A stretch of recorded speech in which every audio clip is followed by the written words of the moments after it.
Bien, merci d'être ici. On va commencer. Voilà, il faut rentrer, il faut avoir peur. Donc on va parler accompagnement de projets de création d'entreprise. On va parler coopérative d'activité et d'emploi. On va parler couveuse. Donc tous ces termes qui peuvent paraître un petit peu barbares ou qui n'ont pas forcément un grand sens, mais on est là justement pour vous faire découvrir ces accompagnements, ces collectifs d'entrepreneurs qui permettent justement d'accompagner correctement un projet et surtout de le sécuriser.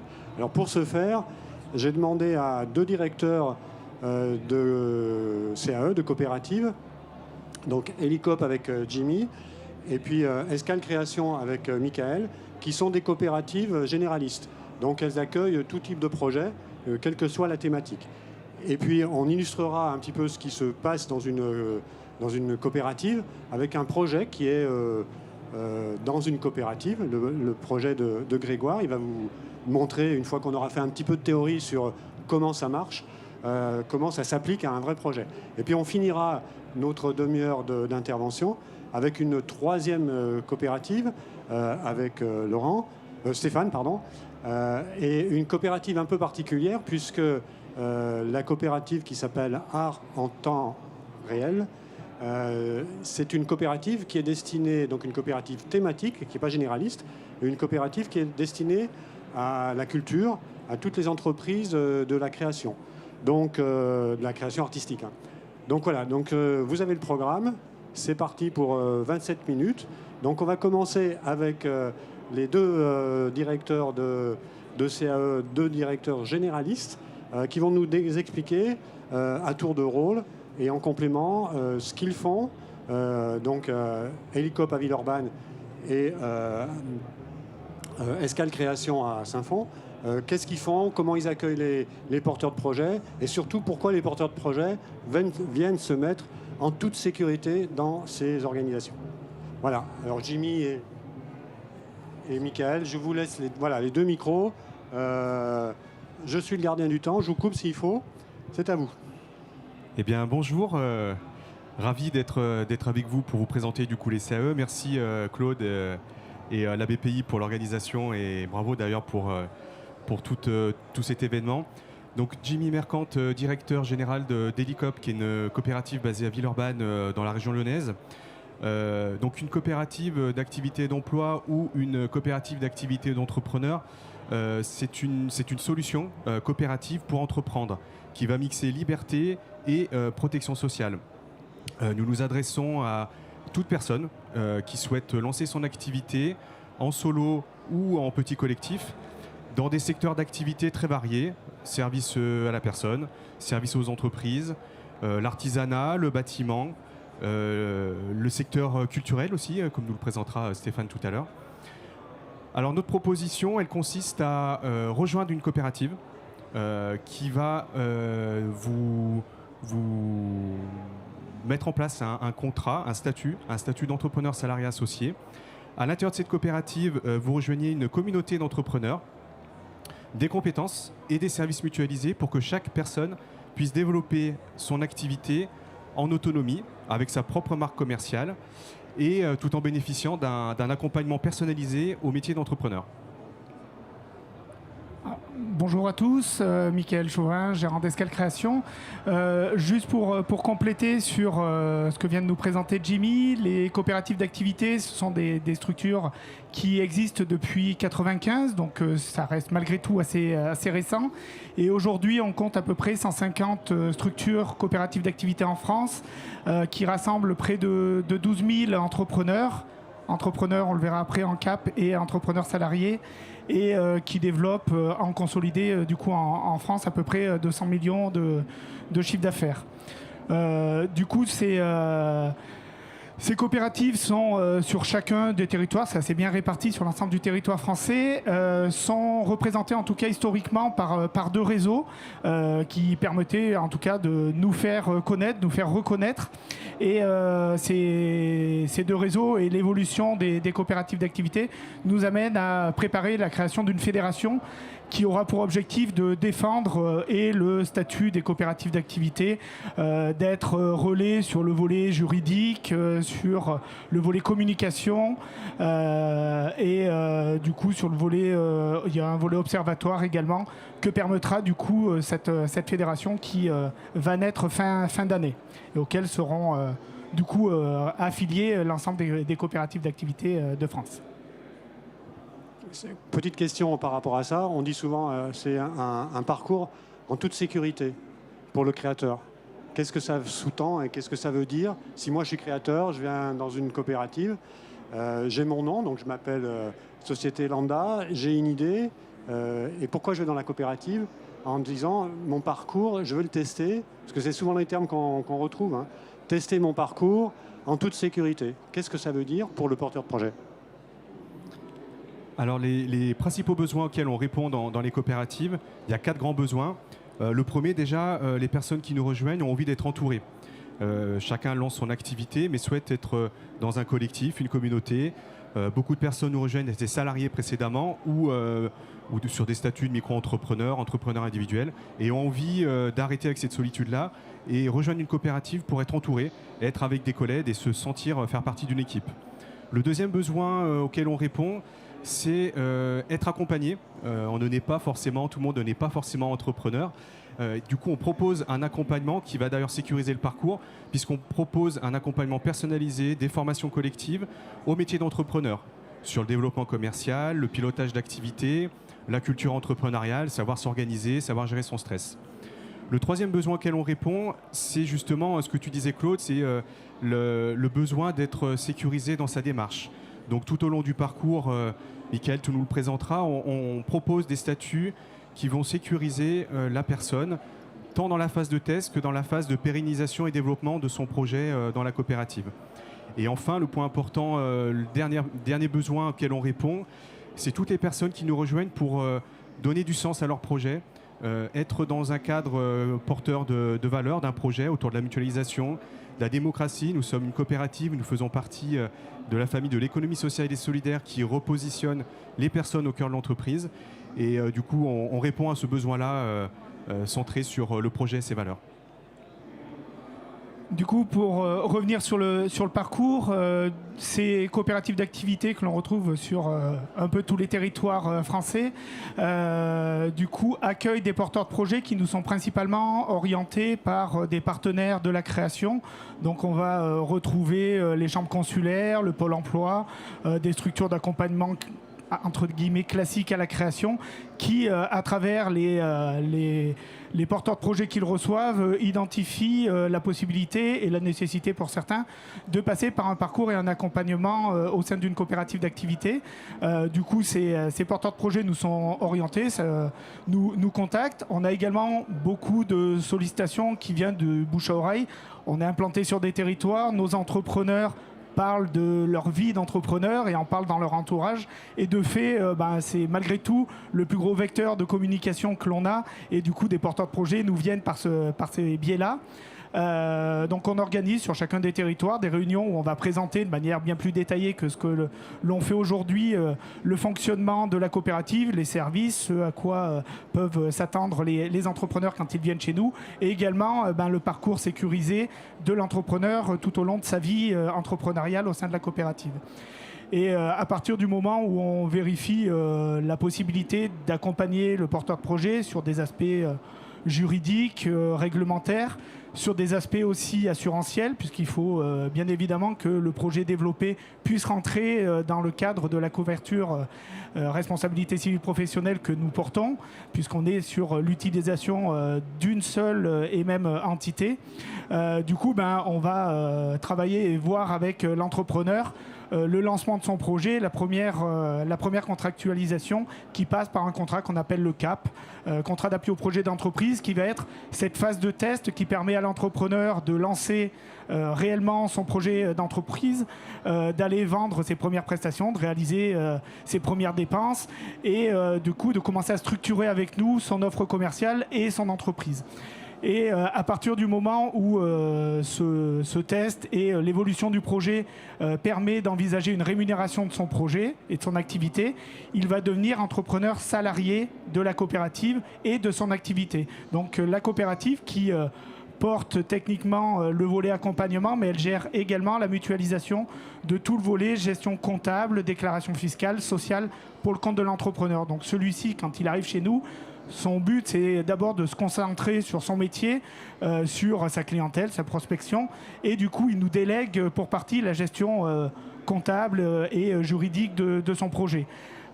Pour autant, pendant tout son parcours au sein de la coopérative, en dehors d'être sur le terrain auprès de ses clients, eh ben, il va s'appuyer aussi sur la coopérative pour bénéficier d'accompagnements individuels et collectifs qui ont pour principale vocation de le rendre plus autonome et plus responsable sur son projet entrepreneurial et lui permettre également de structurer la pérennité de son projet d'entreprise.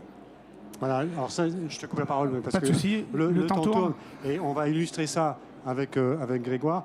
Une chose que tu viens de dire qui est extrêmement importante, c'est-à-dire que le porteur de projet qui est tout seul, vous créez votre entreprise, c'est pour aller contre ce phénomène du créateur d'entreprise qui se retrouve chez lui tout seul, alors que les coopératives, non seulement ça propose une mutualisation de la photocopieuse, de l'URSSAF, de tas de choses, mais ça propose aussi l'échange à travers des ateliers, à travers du coworking avec les autres entrepreneurs. Et ça permet d'évoquer les écueils que chacun peut avoir et de façon à démonter rapidement des problématiques qui sont peut-être résolues par un entrepreneur et donc à en faire profiter un autre entrepreneur. Donc il y a toute cette dynamique qui est extrêmement importante et qui est extrêmement valorisante à l'intérieur de la coopérative.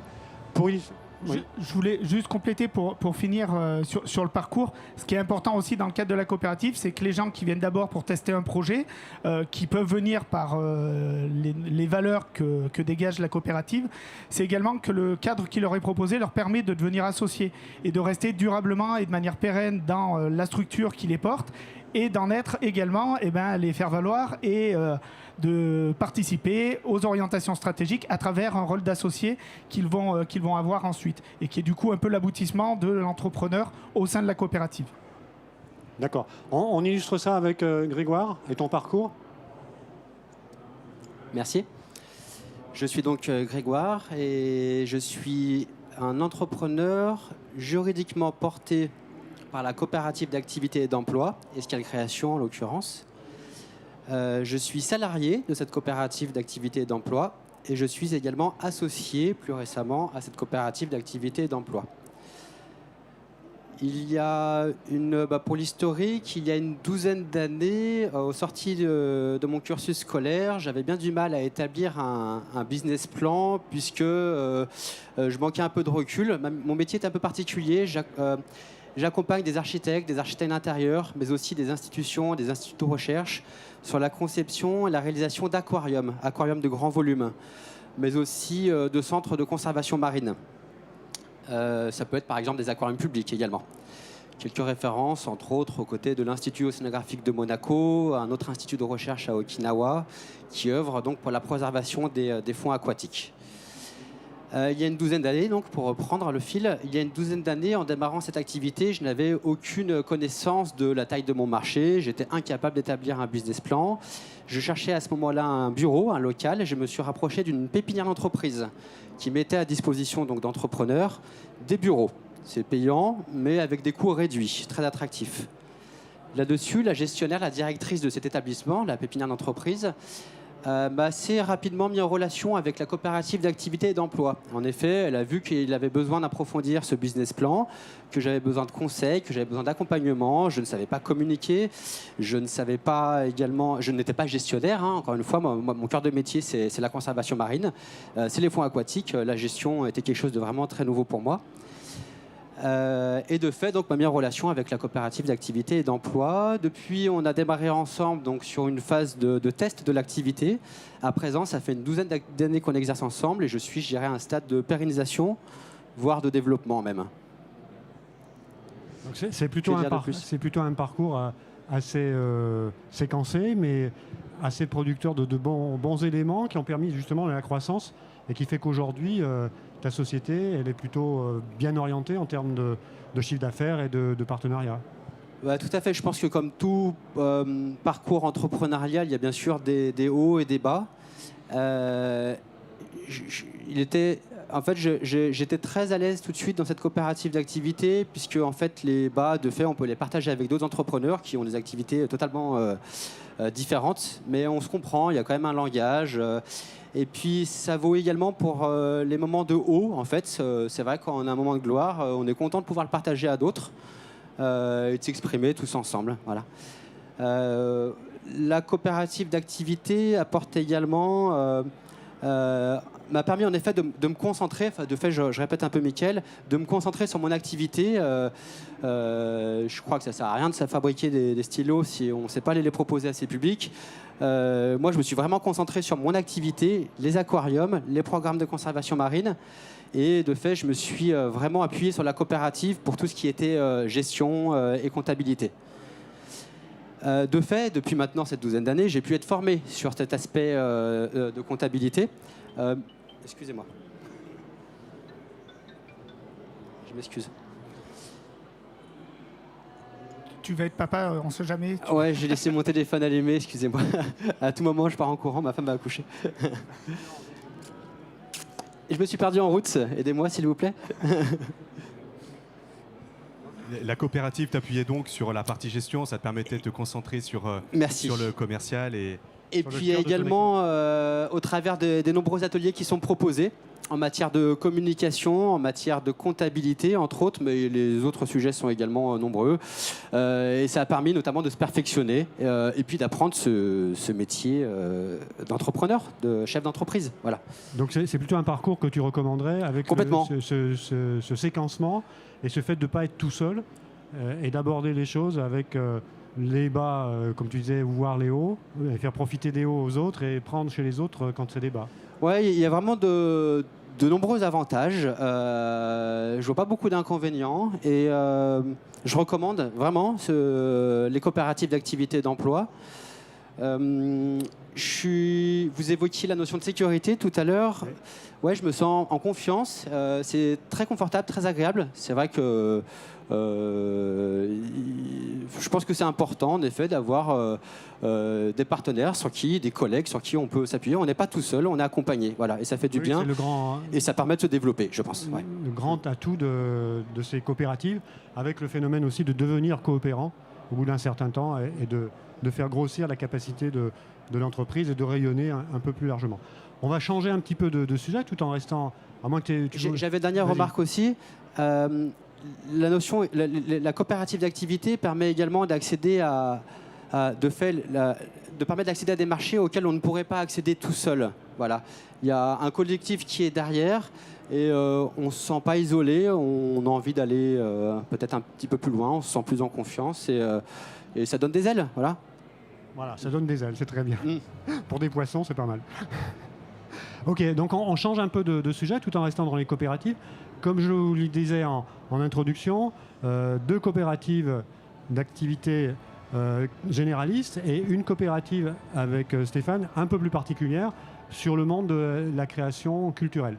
Donc il va vous expliquer un petit peu comment ça marche. Et il est là au titre de directeur de cette coopérative et aussi de président de l'association Créer pour entreprendre qui est à Paris. Voilà. Donc il nous reste une dizaine de minutes pour évoquer tout ça. Bon, je vais aller vite. Bonjour. Alors c'est président, mais c'est une coopérative d'intérêt collectif, Coopérer pour entreprendre. Donc voilà, c'est aussi dans sa forme, en tout cas la tête de réseau, une coopérative. Mais tout à l'heure, Jimmy et Mickaël ont parlé de fusion, entre guillemets, en tout cas de la création d'une fédération sur ces problématiques de coopérative. Tout ce qui a été dit, en tout cas, à partir de l'accompagnement, du projet coopératif et de la mutualisation de services, c'est vrai que c'est des choses qui ne parlent pas forcément à un artiste ou à un créatif, en tout cas, ni au préalable, ni dans ses formations supérieures en école d'art ou comme tel, voire même il y a parfois un déni effectivement de cette partie entrepreneuriale, en tout cas, pour un artiste qui d'abord se prétend à créer, et pourtant la création renvoie aussi à quand même la question de l'entrepreneuriat, et c'est de savoir effectivement quelle spécificité finalement on on peut amener par les coopératives d'activité, mais sur ce champ, effectivement, qui est assez capricieux, qui est complexe aussi par son arsenal juridique qui le représente, puisque entre des droits d'auteur, de l'intermittence, des licences d'entrepreneur de spectacle, enfin tout ce qui est réglementaire est complexe en tout cas. Alors j'ai eu la chance, effectivement, moi je viens du secteur artistique et il y a pratiquement 20 ans maintenant, de rencontrer ce réseau de coopératives d'activité d'emploi et de se dire, mais voilà, si sur ce qu'on appelle les généralistes, la multi-activité, ça fonctionne pour les artisans, pour les commerçants, pour tous les services, ça m'a vraiment éclairé comment, moi qui accompagnais les artistes, de voir comment le modèle coopératif, et avec cette ambition de collectif, identitaire du collectif, pouvait répondre aussi à des spécificités de gens, évidemment, dans la création, donc de designers, de graphistes, enfin tous les gens qui sont aussi dans l'entrepreneuriat, mais d'une façon quand même avec une légitimité, en tout cas autour de la création. C'est-à-dire d'abord l'enjeu pour eux, c'est de créer, et autour de cette création, évidemment, c'est tout le modèle entrepreneurial qui l'accompagne. Hein, je crois que l'artiste travaille dans l'économie de projet, donc de fait, doit rendre compte effectivement par rapport à cette organisation, en tout cas de son projet, aussi sur ces parties un peu en coulisses, de compta, de gestion, de questions juridiques, de contrats de cession avec des éditeurs, donc toute cette complexité effectivement. Eh bien, les coopératives généralistes, c'était pas, sont généralistes, donc pouvaient accueillir effectivement et se sont professionnalisés depuis sur certains secteurs, parce qu'à force de voir ce flux de personnes qui passent dans nos coopératives et pour beaucoup qui restent maintenant, il n'y avait pas forcément une expertise en tout cas sur le champ culturel.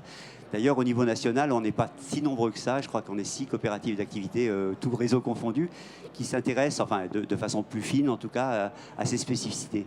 Donc l'enjeu, c'était de se dire comment reprendre le modèle des coopératives d'activité d'emploi tel qu'il a été présenté tout à l'heure par nos amis, et puis de voir comment un artiste là-dedans pouvait cheminer, et parcourir en tout cas, jusqu'à devenir associé. Donc évidemment, après 20 ans, je peux aussi faire la preuve quand même que ça peut aussi fonctionner en tout cas, parce que ça répondait tout simplement aussi alors à la fois à des besoins, et évidemment des besoins j'ai envie de dire classique de l'entrepreneuriat, mais aussi en termes d'identité, en termes de collectif.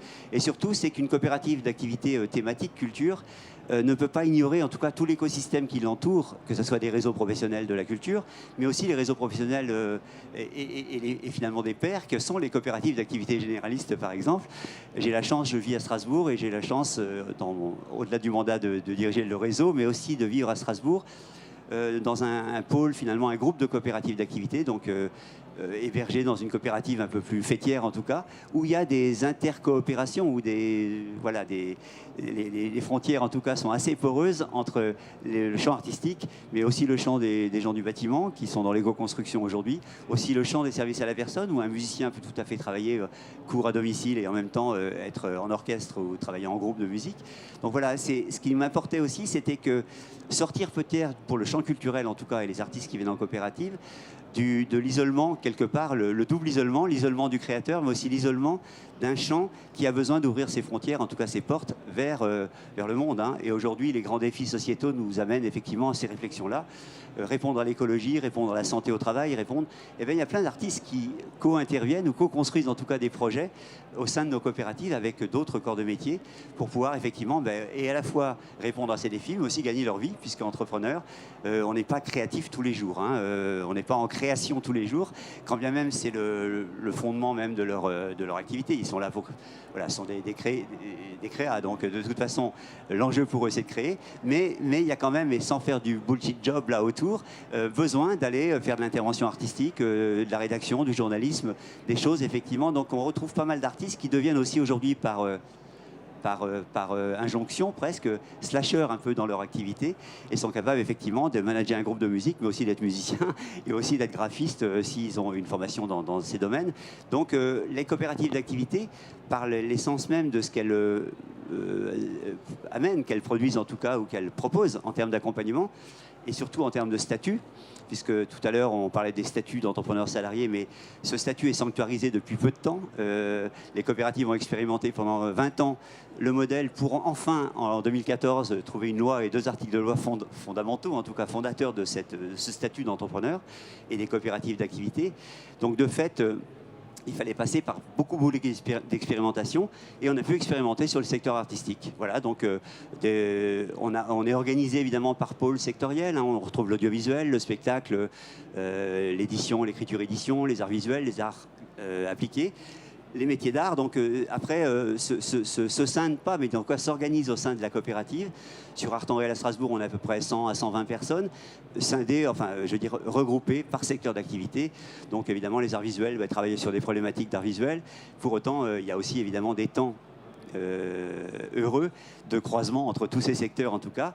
Et tu le disais, Grégoire, tout à l'heure sur une illustration, mais c'est vrai que les modèles économiques qu'on peut retrouver dans le champ culturel se fondent assez bien finalement dans la problématique des coopératives d'activité, parce qu'il y a aussi la logique des subventions pour certaines créations, il y a la logique de répondre à des marchés publics ou à de la commande publique. On a des liens forts avec les collectivités publiques pour des commandes.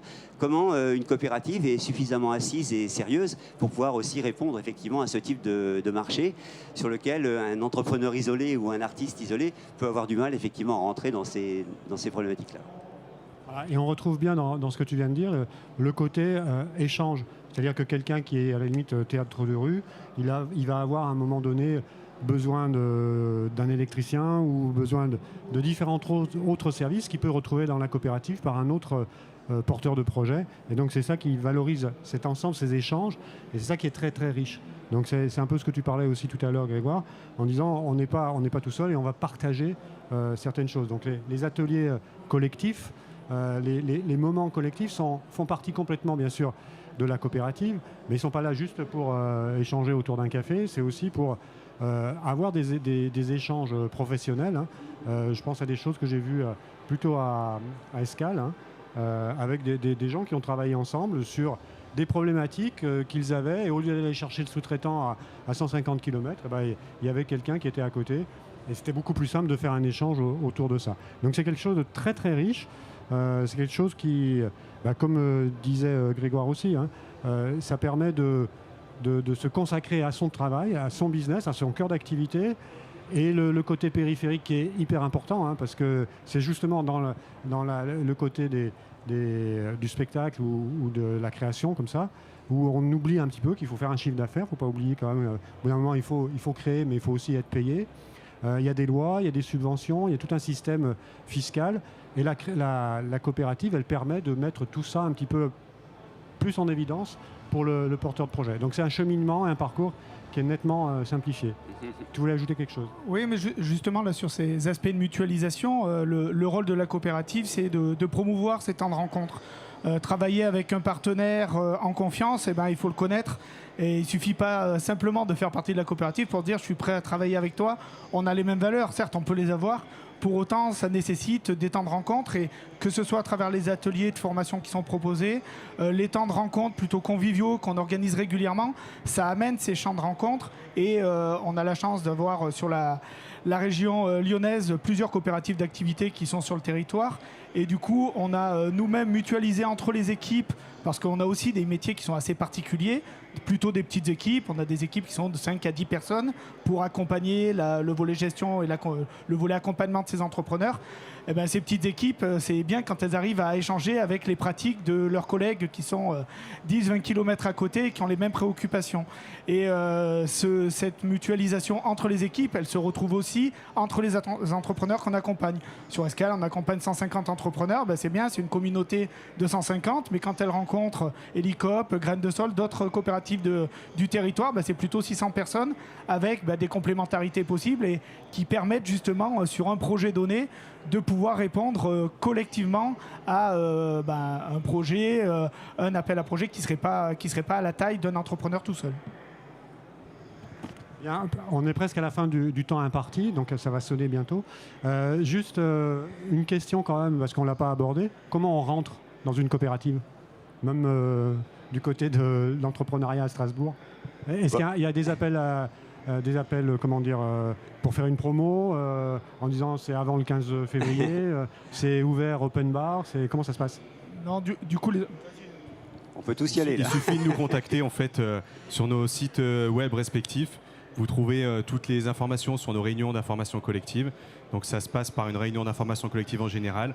Et ensuite, c'est simple comme un coup de fil où on rencontre une personne, on discute du projet, on voit la possibilité de l'intégrer dans la coopérative, on voit avec lui la meilleure manière de pouvoir accompagner le projet. Et ça se passe de cette manière-là. Pareil pour toi? Oui, l'idée, c'est d'installer une récurrence d'information collective pour qu'ils aient une habitude. Par exemple, à Strasbourg, tous les mardis, il y a une information collective. Et c'est open bar, les gens viennent à l'information collective et ils sont envoyés par un bouche à oreille, par Pôle emploi, par les chambres de commerce. Après, on va rencontrer individuellement la personne pour voir comment on peut cheminer ensemble jusqu'à dans ce parcours coopérateur. Merci beaucoup, merci. Merci à vous. J'espère qu'on vous a intéressé et que vous êtes candidat aux coopératives dans les lieux où vous allez créer des entreprises. Merci. Merci.